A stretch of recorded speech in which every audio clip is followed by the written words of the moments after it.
आप सभी लोगों को मेरा नमस्कार। वीडियो के इस पार्ट में आज मैं आपसे चर्चा करूंगा मोटर एक्सीडेंट के केस की।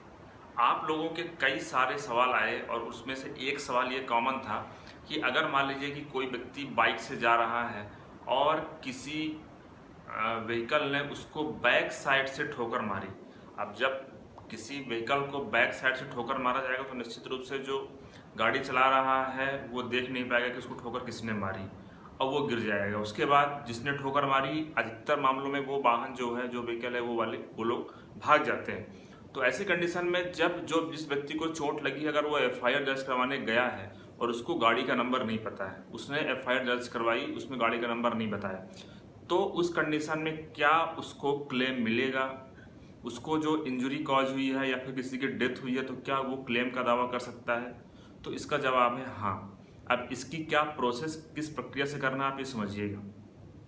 साथियों, क्या होता है कि जब भी इस प्रकार से कोई एक्सीडेंट होता है तो सबसे पहले आपको क्या करना होता है? सबसे पहले तो आप ये देखिए कि अगर कोई व्यक्ति उसकी कंडीशन ऐसी हो, बच सकता है, सबसे पहले आप उसको बचाने का प्रयास करिए।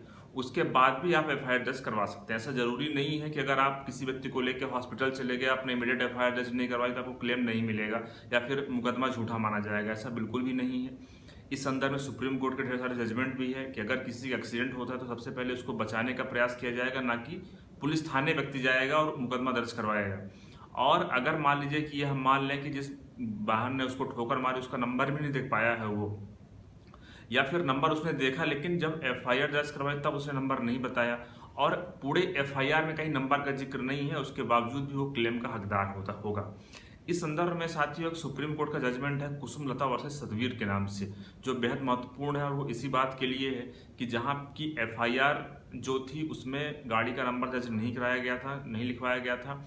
बाद में जब इंक्वायरी की गई, क्योंकि होता क्या है कि बहुत सारी जगह पे सीसीटीवी फुटेज होते हैं, वहां से गाड़ी का नंबर मिलता है और उसके बाद पुलिस क्या करती है, सामने वाली पार्टी को 133 का नोटिस देती है। सामने वाली पार्टी जवाब देती है आखिर उसमें उसका वाहन कहाँ था। तो अगर मान लीजिए कि चार्जशीट में नंबर का जिक्र कर दिया गया है, 133 का जो नोटिस दिया गया है उसमें अगर मान लीजिए सामने वाली पार्टी ने एक्सेप्ट कर लिया है कि हाँ उनसे गलती हो गई है, तो उस कंडीशन में क्लेम का बिल्कुल हकदार रहेगा जिस व्यक्ति को चोट लगी है, जिस व्यक्ति की डेथ हुई है। इस संदर्भ में ऐसा एक मामला रिसेंटली राजस्थान हाई कोर्ट के समक्ष भी आया था। उस मामले में भी ऐसा ही था कि उस मामले में एक व्यक्ति था जो जिसने ठोकर मारी थी एक गाड़ी वाले को, जो कि दो लोग थे। अब उसमें से जो दो लोग थे उसमें एक की डेथ हो जाती है और एक व्यक्ति ग्रीवियस इंजरीज को कॉज होती है। तो उसके बाद क्लेम फाइल किया गया 166 मोटर व्हीकल एक्ट के अंतर्गत।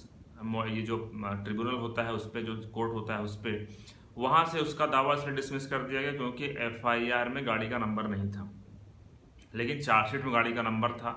और जो 133 का नोटिस दिया गया था गाड़ी के मालिक को, उसमें उसने स्वीकार किया था कि हाँ वो उसे उससे गलती से ठोकर लग गई और उसके बाद वो डर गया था इसलिए वो भाग गया था।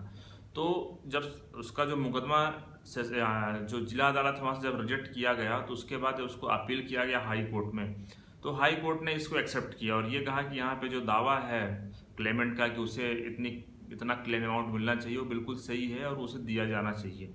तो आप समझ गए होंगे कि अगर किसी कारणवश आपने एफआईआर में नाम दर्ज नहीं कराया लेकिन चार्जशीट में जिसने ठोकर मारी है उसकी गाड़ी का नंबर आ गया है और बाद में भी जो सब्सिक्वेंट इवेंट हो रहे हैं उसमें कहीं ना कहीं साबित हो रहा है कि जिस व्यक्ति ने ठोकर मारी है उसकी गाड़ी का नंबर ये है, तो वहाँ पे आप बिल्कुल उसको पार्टी बनाइए और उसके खिलाफ केस फाइल करिए क्लेम के लिए। धन्यवाद।